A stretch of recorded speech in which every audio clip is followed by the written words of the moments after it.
আর যাদের ভিতরে এই চারটি গুণ থাকবে না, তারা গোটা সৃষ্টির ভিতরে ইহকাল এবং পরকাল উভয় কালেই তারা নাকাম, উভয় কালেই তারা ক্ষতিগ্রস্ত, উভয় কালেই তারা পণ্ড, নিষ্ফল, বেকার। তারা দুনিয়ার জীবনও তাদের ব্যর্থ, আখিরাতের জীবনও তাদের ব্যর্থ। সেই ব্যর্থ জীবন যাদের, দুনিয়া এবং আখিরাতে যারা পণ্ড, তারা কারা? যাদের ভিতরে এই চারটি গুণ থাকবে না। তবু তো বুঝে আসলো না, তাদেরকে আরো খুলে বুঝাতে হয়। এই খুলে খুলে বোঝানোর জন্য মহান আল্লাহ রাব্বুল আলামিন তারপরে চারটি উদাহরণ দিয়ে তাদেরকে দৃষ্টান্ত দিয়ে বুঝিয়েছে। আর এই কথা মূল আলোচনা করেছেন সূরা আসরের ভিতরে, ওয়াল আসর ইন্নাল ইনসানা লাফি খুসর ইল্লাল্লাযীনা আমানু ওয়া আমিলুস সালিহাতি ওয়া তাওয়াসাউ বিল হাক্কি ওয়া তাওয়াসাউ বিস সাবর। তারপরে যেগুলো সূরা আসছে, চারটা সূরা, তারপরের সূরার ভিতরে প্রথম দৃষ্টান্ত, দ্বিতীয় সূরার ভিতরে দ্বিতীয় দৃষ্টান্ত, তৃতীয় সূরার ভিতরে তৃতীয় দৃষ্টান্ত, আর সূরা মাউন হলো চতুর্থ নম্বর সূরা। আর সূরা মাউনের ভিতরে আল্লাহ রাব্বুল আলামিন চতুর্থ দৃষ্টান্ত তুলে ধরেছেন ওই সমস্ত লোকের যারা দুনিয়া এবং আখিরাতে পণ্ড, বেকার, ক্ষতিগ্রস্ত এবং নাকাম, ক্ষতিগ্রস্ত এবং নাকাম, তাদের কথা এখানে তুলে ধরেছে। তারা কারা? তাদের কথা বলছেন যারা আখিরাতকে অস্বীকার করে। কিসেকে অস্বীকার করে? আখিরাতকে, কর্মফলকে যারা অস্বীকার করে, মিথ্যায়ন করে, স্বীকার করে না, মানে না, ঝুটলায়, অস্বীকার করে আখিরাতকে, দিনকে। দিন ধর্মও হতে পারে, যারা পুরা ইসলামকেই যারা কি করে অস্বীকার করে, নতুবা যারা আখিরাতকে অস্বীকার করে। যদি ইসলামকেই অস্বীকার করে সে কাফির, কাফির না? যদি আখিরাতকেও অস্বীকার করে তবুও সে কাফির। পুরা ইসলামকেও যদি অস্বীকার করে সেও কাফির, যদি আখিরাতকেও যদি কেউ অস্বীকার করে সেও কি কাফের। যদি আমাদের নবী মুহাম্মদ রাসূলুল্লাহ সাল্লাল্লাহু আলাইহি ওয়াসাল্লামকে পরিপূর্ণ নবী মানেন, কিন্তু শুধু আখিরি মানবে না, কি মানবে না? শুধু আখিরি মানবে না। এই আখিরি নবী না মানার কারণেও সে চরম কাফির, সে বড় কাফির, মস্ত বড় কাফির। সে মুসলমান হতেই পারে না। তাহলে আখিরাতকে যদি অস্বীকার করে সে মুসলমান হবে? সেও কি না মুসলমান হতে পারে না। এবার মুসলমান আসে কাফের। এবার সেই কাফেরের দুইটা রূপ। কয়টা রূপ? দুইটা রূপ। একটা রূপ হইল সে প্রকাশ্য বলে বেড়ায় যে আমি কিয়ামতকে মানি না, আখিরাতকে মানি না, প্রকাশ্য বলে বেড়ায়। আমরা তাদেরকে কাফির বলে বলি। তাদের কি বলি? আমরা কাফির বলি। আবার যারা অস্বীকার করে অন্তরে, দিলে দিলে, মনে মনে অস্বীকার করে, মুখে বলে আমরা মুসলমান, মুখে বলে আখিরাতকে মানি, মুখে বলে আল্লাহকে মানি, অথচ আল্লাহকে তারা মানে না, কিয়ামতকে তারা মানে না। অর্থাৎ বাহ্যিক দৃষ্টিতে তা মানে, আত্মিক দিয়ে তারা মানে না। এদেরকে আমাদের ভাষায় কি বলি? আমরা মুনাফিক বলি না? আমরা কি বলি? মুনাফিক বলি। সে কাফির ও মুনাফিক, এই দুই লোকের কথাই আল্লাহ রাব্বুল আলামিন সূরা মাউনের মধ্যে বলছেন। সেই দুই লোকের কথা আল্লাহ কি বলছেন? মাউনের মধ্যে বলছেন। কাফিরের দুইটি কর্ম তুলে ধরেছেন আর মুনাফিকের তিনটি কর্ম তুলে ধরেছেন। তাহলে কয়টি কর্ম হলো? পাঁচটি। কাফেরের দুইটি কর্ম আর মুনাফিকের তিনটি, পাঁচটি কর্ম। আর পাঁচটি কর্মর আগে ওয়াইলুন বলছেন আল্লাহ তাআলা, তাদের জন্য দুর্ভোগ। সেখানে একটা আয়াত, 6 আয়াত হয়ে গেল। আর শুরুতে তারা তাকজিব যে করে এটা নবীকে জানিয়ে দিয়েছেন, তাহলে 7 আয়াত হয়ে গেল। এই সূরা মাউনের 7টি আয়াত। এখানে আল্লাহ তাআলা কাফেরদের দুটি কর্ম, কি কর্ম? যে প্রথম কর্ম, তারা ইতিমের সাথে মন্দ ব্যবহার করে। কি করে? মন্দ, খারাপ ব্যবহার করে। 2 নম্বর কর্ম, তারা মিসকিনের খেয়াল রাখে না। কিসের খেয়াল রাখে না? মিসকিন, অসহায়, নিঃসহায়ের কি রাখে না? তারা খেয়াল রাখে না। মুনাফিকরা কি করে? মুনাফিকরা প্রথম কাজ তার নামাজে অলসতা করে। কি করে? নামাজে অলসতা করে। 2 নম্বর কাজ, যদিও তারা নামাজ পড়ে সেই নামাজে রিয়াকারিতা করে, লোক দেখানোর জন্য নামাজ পড়ে, লোক দেখানোর জন্য তারা নামাজ পড়ে। 3 নম্বর, তারা যাকাত দিবে তো দূরের কথা, বড় বড় বস্তু দিবে তো দূরের কথা, সাধারণ বস্তু তারা দিতে প্রস্তুত নয়। তার সাধারণ বস্তু মানুষকে দেয় না। এটা 3 নম্বর কাদের কাজ? মুনাফিকদের কাজ আল্লাহ তাআলা এখানে বলছেন। এবার তাকজিব করা, অস্বীকার করাও 2 প্রকার। আমি বললাম আগে যে অস্বীকার অন্তর দিয়েও হয়, অন্তর দিয়েও অস্বীকার হয়, এবং অন্তরও বলে আছে, মুখেও বলে। অর্থাৎ কিছুগুলো অস্বীকার এমন হয় যে শুধু মুখে বলে এবং অন্তরেও অস্বীকার রয়েছে, তাদেরকে বলে কাফির। মুখে তো স্বীকার করে, অন্তরে স্বীকার করে না, এদেরকে কি বলে? মুনাফিক বলে। আর এদের আলোচনা আল্লাহ কি বলছেন এই সূরার ভিতরে আলোচনা করেছেন। আর এদের জন্যই আযাব, এদের জন্য শাস্তি, এদের জন্যই আল্লাহ তাআলা সূরার ভিতরে ভয়াবহতা বর্ণনা করেছেন। কারণ তারা আখিরাতকে অস্বীকার করে, দিনকে অস্বীকার করে। এই কর্মগুলো তো খারাপ। ভালো কর্ম কিগুলো? এই কর্মগুলো এমনিই খারাপ। এই খারাপের সাথে সাথে তারা এই কর্মের যে একটা ফল, প্রত্যেক কর্মের ফল আছে না? ভালো কর্ম হলে তার ভালো ফল তো পাবেই, খারাপ কর্ম হলেও তার খারাপ ফল পাবে। এবার ফল তো প্রত্যেক কর্মের আছেই। আপনি কর্ম করবেন, একটা ক্রিয়া আছে, তার প্রতিক্রিয়া হবে না, এটা হতে পারে? হ্যাঁ, একটা কর্ম আছে, একটা ক্রিয়া হয়েছে, তার প্রতিক্রিয়া হবে না, এটা তো হতে পারে না। প্রত্যেক কর্মের, প্রত্যেক ক্রিয়ারই কি থাকে? একটা প্রতিক্রিয়া থাকে, থাকে না? আপনি কর্ম করেছেন, তার ফল হবে না, তার সেই কর্মই সে কর্ম না। প্রত্যেক কর্মরই একটা ফল থাকে। সেই ফল ভালো হলে ফলটা ভালো হবে, খারাপ হইলে তার ফলটাও কি হবে? খারাপ মন্দ হবে। ফলটা তো আছে, সেই ফলটা তো আপনি পাবেন, আমি পাবো, যে করবে সে তো পাবে। পাবে কোথায়? পাবে কোন দিনে? এই পাওয়ার জন্য আল্লাহ রাব্বুল আলামিন দুনিয়াকে রাখেননি যে দুনিয়াতে তোমরা কর্মস্থল কর্ম করো, কিন্তু কর্মস্থল হলো দুনিয়া, আখিরাত হলো কর্মফল দেওয়ার দিবস। আখিরাত হলো কর্ম ফল দেওয়ার দিবস। আখিরাতে এই কর্মের ফল আখিরাতে দিবে। তাকেই আমরা কি বলি? কিয়ামত বলি। তাকেই আমরা আখিরাত কই, বিচার দিবস কই, প্রতিদান দিবস কই, পরিণাম দিবস কই। সেই আখিরাতের দিবস, রোজে জাযা, সাজা ও জাযার দিন, সেই দিন প্রত্যেকেই নিজের কর্মের ফল অবশ্যই অবশ্যই পাবে। পাবে না ভেবো না যে আমি বাকি রয়ে যাব মহাভিড়ে, বেঁচে যাব কোনো ছলে বলে। কেউ বাঁচবে না। বাঁচবে কেউ? সকলেই ভালো কর্মের ভালো ফল, খারাপ কর্মের সাজা পাবে যে সকলে। ভেবো না যে আমি বাকি রয়ে যাব মহাভিড়ে, বেঁচে যাব কোনো ছলে বলে। হবে না। আখিরাতে সকলেই নিজ নিজ কর্মের ফল পাবে। সেই ফলের কথা আল্লাহ তাআলা এখানে বলছেন। এবার যদি আখিরাতকে স্বীকার করে এই খারাপ কাজগুলো করে, প্রশ্ন এখানে একটা আছে যে আখিরাতকে অস্বীকার করে খারাপ কাজ করলে এই শাস্তি, কিন্তু আখিরাতকে স্বীকার করে যদি এই কাজগুলো করে, আল্লাহ বলছেন দেখো আসলে কাজগুলো কাফির ও মুনাফিকের কাজ। কার কাজ? কাফির ও মুনাফিকের কাজ। মুসলমান হয়ে কাজ করতে পারে না। আখিরাতকে বিশ্বাস করবে, প্রতিদান দিবসকে বিশ্বাস করবে, আর এই কর্ম দুষ্কর্মগুলো করবে, হতে পারে না। কোশ্চিন কালেও সম্ভব না। কারণ মুসলমানে জানে আমি যদি ভালো কাজ করি আখিরাতে আল্লাহর সম্মুখে আমাকে দাঁড়াতে হবে, আর খারাপ কাজ করলেও আল্লাহর সম্মুখে আমাকে দাঁড়াতে হবে, জবাব দিহিত করতেই হবে আল্লাহর দরবারে। সেই দিন উপায়টা আমার কি হবে?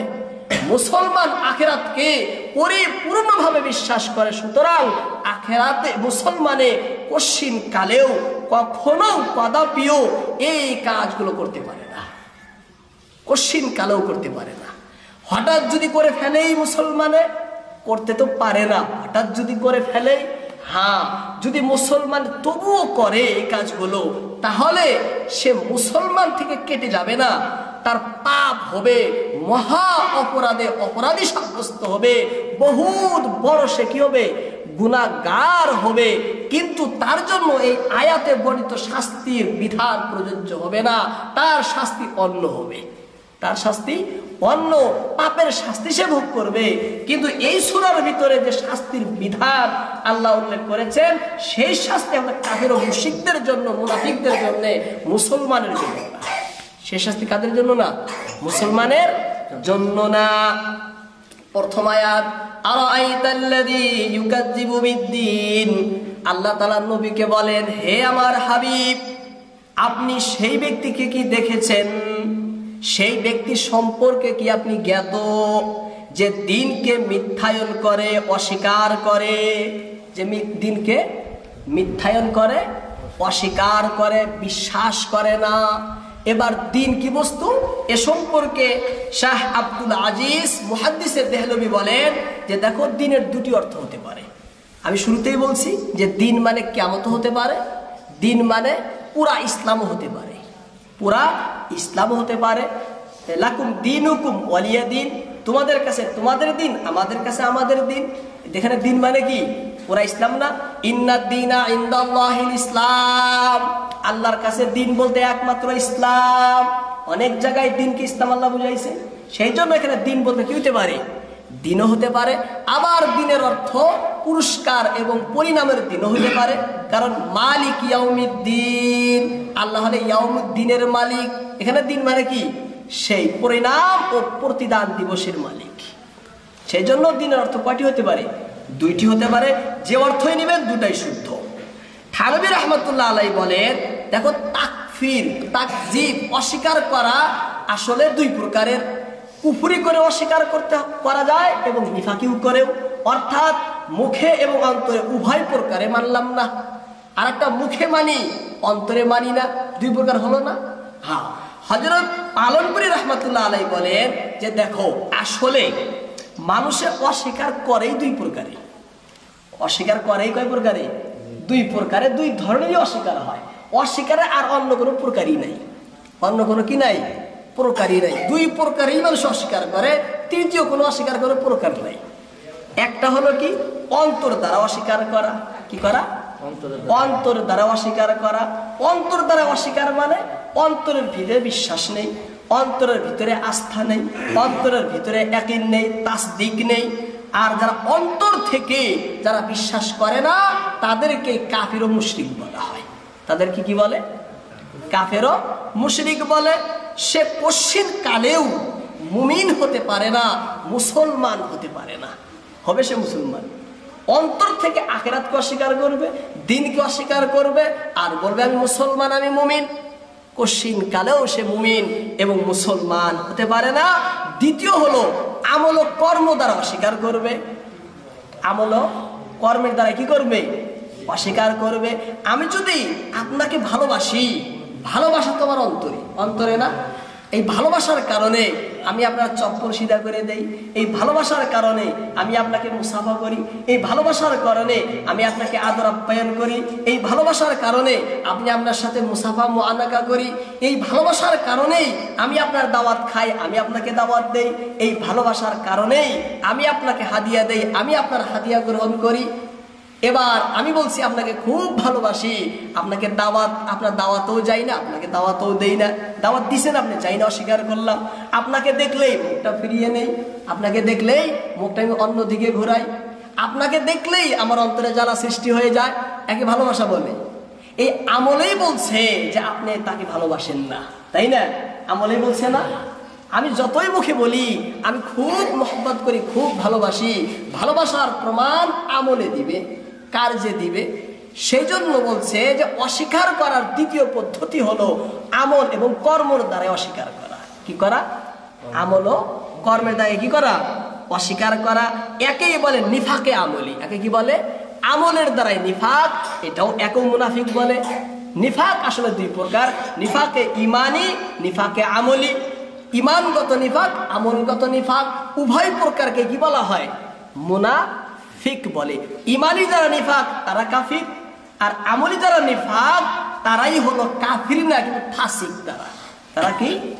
ফাসিক। এবার আসেন, আল্লাহ তাআলা এই আয়াতের ভিতরে উভয় প্রকারের কাজকেই নিন্দা করেছেন, এর খারাপি বর্ণনা করেছেন। এদের জন্য ভয়াবহতা আল্লাহ তাআলা কি করেছেন? বর্ণনা করেছেন। তাই করছেন না আল্লাহ তাআলা?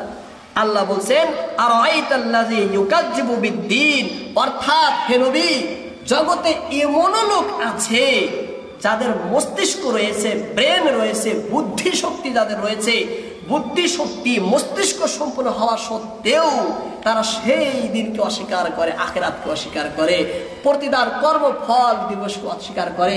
অথচ তারা দাবি করে আমরা বুদ্ধিজীবী, অথচ তারা দাবি করে আমরা মস্তিষ্ক সম্পন্ন, অথচ তারা মনে করে আমরা খুব বুঝি, খুব পারি, খুব আমাদের জ্ঞান রয়েছে, অথচ তারা কি করে আখিরাতকে অস্বীকার করে, সেই কর্মফলকে অস্বীকার করে। নবীকে বলছেন দেখেন না কেমন লোক তারা, আর আইতাল্লাযী ইউকাজ্জিবু বিদ্দীন, হে নবী দেখেন না তারা কেমন লোক, হ্যাঁ বুদ্ধি রয়েছে তারপরেও সেই দিনকে তারা অস্বীকার করে। এটা বলছেন আল্লাহ তাআলা নবীকে। আর এই ফল তারপরে আল্লাহ তাআলা বলছেন দেখো এখানে একটা ইঙ্গিত রয়েছে, এটাও যে আল্লাহর হক এবং বান্দার হক, আল্লাহর হক এবং বান্দার হক দুটাই আদায় যদি আমি না করি, এর প্রতিফল, এর পরিণাম, এর পরিণতি আখিরাত আমাকে ভোগ করতে হবে। ভোগ করতে হবে না? অবশ্যই ভোগ করতে হবে। হ্যাঁ, এবার আখিরাতকে যে অস্বীকার করে, কারা অস্বীকার করে বলছিলাম? দুই শ্রেণীর লোক। একদেরকে বলা হয় কাফির, আরেকজনকে বলা হয় মুনাফিক। মুনাফিকের কয়টি কর্ম আল্লাহ বলছেন এখানে? কাফেরের দুইটি, মুনাফিকের তিনটি। এবার তার পরের আয়াতে কাফেরদের প্রথম কর্ম, দুষ্কর্ম, কুকর্ম আল্লাহ উল্লেখ করেছেন। আল্লাহ বলছেন ফাযালিকাল্লাযী ইয়াদউল ইয়াতীম। হে রাসূল, কারা আখিরাতকে অস্বীকার করে জানেন? কারা আখিরাতকে মিথ্যায়ন করে জানেন? তারা কারা? আমি আপনার সম্মুখে তাদের পরিচয় তুলে ধরি। ফাযালিকাল্লাযী ইয়াদউল ইয়াতীম, তারা বা সে তো সেই ব্যক্তি যে এতিমকে ধাক্কা দেয়। সে তো সেই ব্যক্তি যে এতিমকে কি করে? ধাক্কা দেয়। ফাযালিকাল্লাযী ইয়াদউল ইয়াতীম, এতিমকে ধাক্কা দেওয়া বড় নিষ্ঠুর কাজ। একটা নিষ্ঠুর কাজ না? বড়ই নিষ্ঠুর কাজ, বড়ই খারাপ কাজ, বড় মারাত্মক গুরুতর একটা অপরাধ। মূলত এই কাজটা মুসলমানে করতে পারে না, এই কাজটা একমাত্র কাফের এবং মুশরিকরাই করতে পারে। আল্লাহ বলছেন একমাত্র কে করতে পারে? মুশরিকরাই করতে পারে। কোন মুসলমানের কাছ থেকে এ ধরনের নিষ্ঠুর কর্ম কি করা যায় না? আশা করা যায় না। কেন? এ সম্পর্কে তাফসীরে আজিজের ভিতরে লেখা হয়েছে যে ইতিম লোক, ইতিম ছেলে, ইতিম মেয়ে তারা নিতান্তই দুর্বল ব্যক্তি হয়ে থাকে। দুর্বল না? তারা একদম দুর্বল, একদম অসহায়, একদম নিঃস্ব ব্যক্তি হয়। সে নিজে না উপার্জন করে খেতে পারে, না তাকে উপার্জন করানোর জন্য কেউ থাকে, কোনো ব্যবস্থা থাকে না, কোনো উপায় থাকে না। তারা দুর্গতি অবস্থায় তারা থাকে, তাদেরকে দেখাশোনা, দেখভাল, ভরণ পোষণ করানোর জন্য কেউ থাকে না। একদম তারা অসহায় ব্যক্তি। অসহায় না তারা? এই অসহায় ব্যক্তিকে যারা সাহায্য তো করেই না, সাহায্য তো তারা করেই না, না করে তাদের সম্পদ তারা জবরদখল করে, বেদখল করে নিজের মালের মধ্যে নিয়ে নেয়। আবু জাহেল নিয়েছে না? হ্যাঁ, ইতিমদের মাল তারা আত্মসাৎ করে, ইতিমদের সম্পদ তাদের সম্পদের মধ্যে যুক্ত করে নেয়, তাদের সম্পদ বেদখল দেয়, জবরদখল দেয়। আর তার কাছে যদি সেই সম্পদ চাইতে যায়, ধাক্কা দিয়ে ঘাড় ধরে বের করে দেয়। এত বড় নিষ্ঠুর কাজ মুসলমানে করতে পারে না, একমাত্র কাফের ও মুশরিকরাই এই কাজটা করবে। সেটা বলছেন ফাযালিকাল্লাযী ইয়াদউল ইয়াতীম। আর এই কাজটা কেন করে তারা? এই জন্যই তারা করে, আখিরাতকে তারা বিশ্বাস করে না। তারা ভাবতেছে না, মনে করতেছে না এই যে এতিমের মাল আমি আত্মসাৎ করেছি, এই যে এতিমকে ঘাড় ধরে বের করে দিয়েছি, আখিরাতে বোধহয় কোনো জিজ্ঞাসা করা হবে না, আখিরাতে বোধহয় কোনো বিচার হবে না, নিশ্চিতভাবে বিচার হবে। অবশ্যই অবশ্যই আল্লাহর দরবারে আর জবাব দিতে হবে। আল্লাহর দরবারে নিশ্চিত বিচার হবে, জবাব অবশ্যই দিতে হবে। দুনিয়াতে যত সম্পদ আপনি নিয়েছেন তার আখিরাতে পরিপূর্ণতাকে দিতে হবে। সেখানে আখিরাতে সম্পদের খেলা না, আমল ইমানের খেলা, আমল সওয়াবের নেকির খেলা। সমস্ত নেকি সেই সম্পদের বদলায় তাকে দিয়ে দিতে হবে।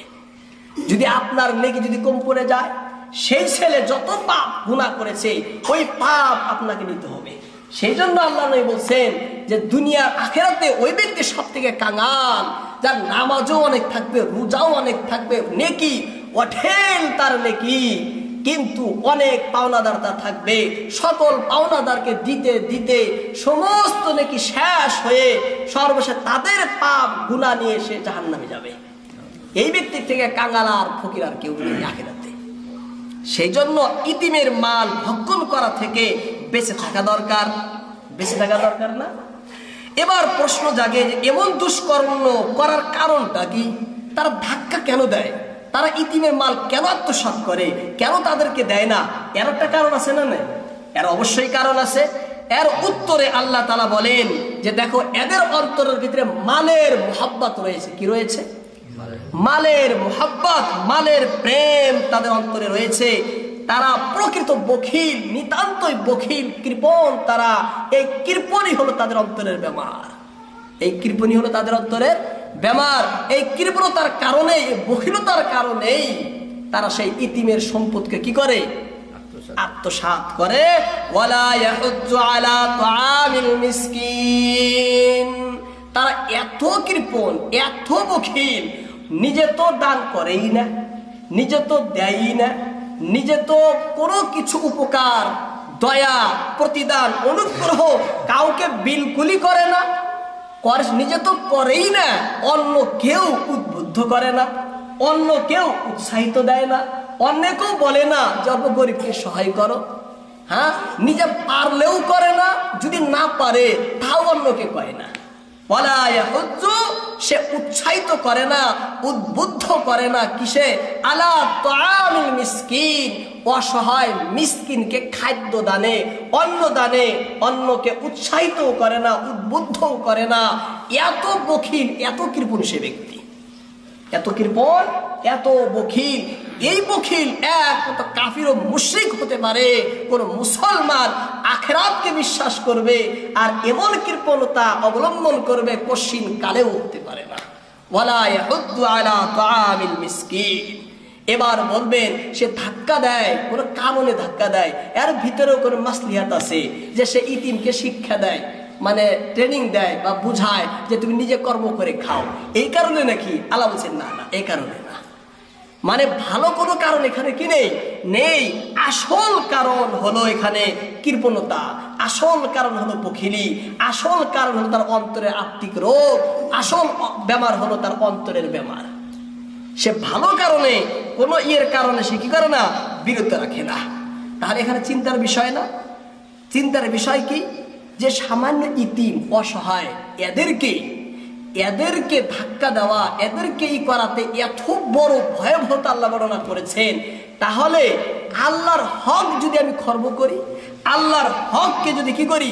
নষ্ট করি, নাইবা এই ইতিমকে সাহায্য করা ইসলামের বড় কিন্তু কোন শাখা না। শাখা কি? ইসলামের কি বহুত বড় শাখা কি? এটা বহুত বড় শাখা না? বহুত বড় খুঁটি না? স্তম্ভ না? অঙ্গ না? যদি ইসলামের খুঁটি, মৌলিক বিষয়কে যদি আমি লঙ্ঘন করি, সেই মৌলিক বিষয়ে যদি, আমলে যদি আমি অবহেলা, অলসতা করি, তার পরিণতি কি হবে? তার পরিণতি আরো ভয়াবহ হবে না? নাই? সেই জন্য আল্লাহ বলছেন ফাওয়াইলুল লিল মুসাল্লিন, ফাওয়াইলুল লিল মুসাল্লিন, ফাওয়াইলুন, বড়ই দুর্ভোগ, বড়ই শাস্তি, বহুত কঠিন আযাব রয়েছে, বহুত দুঃখ কষ্ট রয়েছে। কাদের জন্য? লিল মুসাল্লিন, ওই সমস্ত নামাজীদের জন্য যারা আল্লাযীনা হুম আন সালাতিহিম সাহুন, যারা নিজের নামাজ সম্পর্কে বেখবর থাকে। নামাজ সম্পর্কে কি থাকে? বেখবর। এর অর্থ দুটি। এক নম্বর অর্থ, সে নামাজ মোটেই পড়ে না, নামাজ মোটেই পড়ে না, একদমই নামাজ পড়ে না।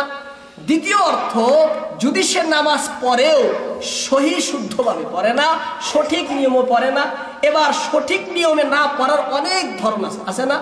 অজু ভালো করে করলো না, পাক পবিত্র ভাবগুলো অবলম্বন করলো না, করলোই নামাজের অঙ্গি ভঙ্গি, অঙ্গগুলা আরকান সহিভাবে আদায় করলো না, ইত্যাদি অনেক কিছু রয়েছে। এক ভাষায় যে সঠিক নিয়মে সে কি করে না? নামাজ আদায় করে না, দিল দূরে থাকে, লোককে দেখানোর জন্য নামাজ পড়ে, ইত্যাদি এর মধ্যে আসবে। আসবে না? সবই এর মধ্যে আসবে। নামাজ থেকে বেখবর, এর অর্থ কয়টা?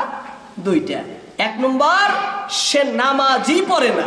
দুই নম্বর, যদিও পড়ে সঠিক নিয়মে পড়ে না। একে বলছে আল্লাযীনা হুম আন সালাতিহিম সাহুন, আল্লাযীনা হুম ইউরাউন। আর যদি সে নামাজ পড়েও লোককে দেখানোর জন্য পড়ে, কাকে? লোককে দেখানোর জন্য করে, তার ভিতরে রিয়াকারী রয়েছে। কি রয়েছে? রিয়াকারিতা রয়েছে, লোককে দেখানোর জন্য সে নামাজ পড়ে। তাফসীরে কুরতুবীতে রয়েছে যে শুধু নামাজই না, সে সকল ইবাদতই লোককে দেখানোর জন্য করে। সকল ইবাদত সে কি করে? লোককে দেখানোর জন্য করে। ওয়ায়ামনাউনাল মাউন, 3 নম্বর গুণ হলো সে বিরত থাকে। ওয়ায়ামনাউন, তারা বিরত থাকে দেওয়া থেকে। কি? আল মাউন, মাউন দেওয়া থেকে কি থাকে? তারা বিরত থাকে। মাউন বলা হয় কি বস্তুকে? প্রত্যেক সাধারণ তুচ্ছ মামুলি বস্তুকে কি বলে? মাউন বলে। প্রত্যেক সাধারণ তুচ্ছ মামুলি বস্তুকে মাউন বলে। এর ভিতরে যত তুচ্ছ বস্তু সব মামুলের এই মাউনের অন্তর্ভুক্ত। যেমন জাকাত ধরেন, জাকাতকেও মাউন বলা হয়। ওয়ায়ামনাউল মাউন, ওয়ায়ামনাউনাল মাউন, মানে তারা জাকাত দেয় না। জাকাতও মাউন। কেন? জাকাত মালের 40টা ভাগের 1 ভাগ না? তাহলে সমস্ত আসল মালের তুচ্ছ একটা অংশ, কম ছোট একটা অংশ না? তাহলে জাকাত মামুন হলো, মাউন হলো। এই জাকাত দেওয়া থেকে সে কি থাকে? বিরত থাকে। 2 নম্বর, এই গৃহস্থালির প্রয়োজনীয় বস্তু যেমন হাড়ি, বালতি, কুঠার, নমক, এই বাড়ির ঘরোয়া বস্তু পাড়া প্রতিবেশীকে দেয়, এই সমস্ত বস্তু মাউনের অন্তর্ভুক্ত। তুচ্ছ তাচ্ছিলের এগুলাও সে দিতে বিরত থাকে। 3 নম্বর বস্তু হলো সে ব্যবহার্য, অর্থাৎ ব্যবহার করার যাবতীয় বস্তুই এই মাউনের মধ্যে পড়ে। সবকিছু কি করে? এই মাউনের মধ্যে পড়ে। যে সাধারণ বস্তু দেয় না, তার মানে কি? আল্লাহ তাআলা কাফির ও মুশরিকদের এই আয়াতের এই সূরার ভিতরে একদম চরম নীচতাকে ফুটে তুলেছেন। দেখো তারা কোন প্রকৃতির লোক, কোন স্বভাবের তারা। এত নিকৃষ্ট সাধারণ বস্তু দেওয়ার থেকেও তারা কি থাকে? বিরত থাকে। এত খারাপ। সেই জন্য আয়াতের সারাংশ এবং খোলাসা হলো এটাই যে তার আখিরাতকে বিশ্বাস করে, পুরা দিনকে অবিশ্বাস করে। অবিশ্বাস করার ফলে মুশরিকরা, কাফিরদের 2টা কাজ, তারা এতিমদেরকে ধাক্কা দেয়, মিসকিনকে সহায় তারা করে না, এবং মুনাফিক যারা রয়েছে তারা নামাজে অলসতা করে, এবং তারা নামাজ যদি পড়েও লোককে দেখানোর জন্য পড়ে, এবং সাধারণ বস্তু মানুষকে দেওয়া থেকে বিরত থাকে। আল্লাহ পাক আমাদের সকলকেই এই কাফির এবং মুনাফিকের কাছ থেকে বিরত থাকার, মুসলমানের কাজ করে যাওয়ার তৌফিক দিন। ওয়া মা আলাইনা ইল্লাল বালাগ। আসসালামু আলাইকুম ওয়া রাহমাতুল্লাহি ওয়া বারাকাতুহু।